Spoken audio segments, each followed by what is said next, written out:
जय माता दी सबको। एक और वीडियो बना रही हूँ कि एक और वीडियो भी मैं देख रही थी। एक माता जी शायद आनंदपुर वालों की वो थी, उनको क्या कहते हैं, भाई जी। तो वो बता रही थी कुछ, वो कह रही थी कि हमें अपने पति की सेवा करनी चाहिए, हमें अपने पति के पैर दबाने चाहिए, हमें उनके सुख दुख का ध्यान रखना चाहिए। भले ही पति वो काम ना करता हो, भले ही वो निकम्मा हो, भले ही उसके अंदर लाख बुराइयाँ हो, हमें हमारे को जो कुदरत ने हमें पति दे दिया वो हमारा भगवान है, परमेश्वर है। ऐसा पति ठीक है, उसकी कभी निंदा नहीं करनी चाहिए। ऐसी करके वो बातें कर रही थी। तो मैं ये कह रही हूँ, अगर कोई वो जब निंदा नहीं करनी चाहिए, मैं मानती हूँ पति परमेश्वर था। पति परमेश्वर तब होता है जो वो अपने घर की जिम्मेवारियों को समझता है और वो अपने घर का मुखिया होता है, अपने घर की सारी मतलब सुख दुख को समझता है, सारी ज़रूरतों को पूरी करने की कोशिश करता है, वो तब वो पति है।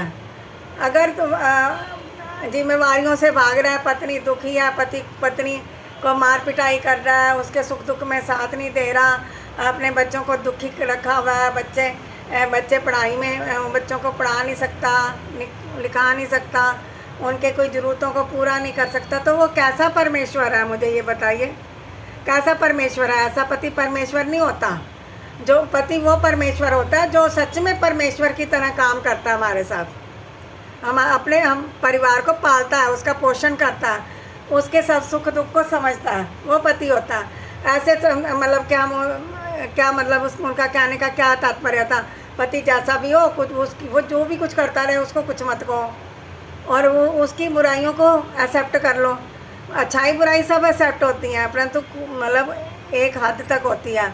पहले माना जाता था पति परमेश्वर, आजकल वो ज़माना ख़त्म हो गया। पति परमेश्वर तब है जब पति या परमेश्वर की तरह काम करे ना। परमेश्वर हमारे को सब कुछ देता है।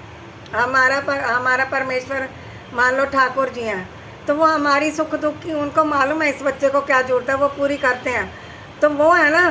तो ऐसे पति परमेश्वर, अब जब पति पत्नी को मार पिटाई कर रहा है, उसको गाली गलौज कर रहा है, वो उसके पैर दबाए, उसकी पैर धो के पिए, उसकी पूजा करे, क्यों करे भाई?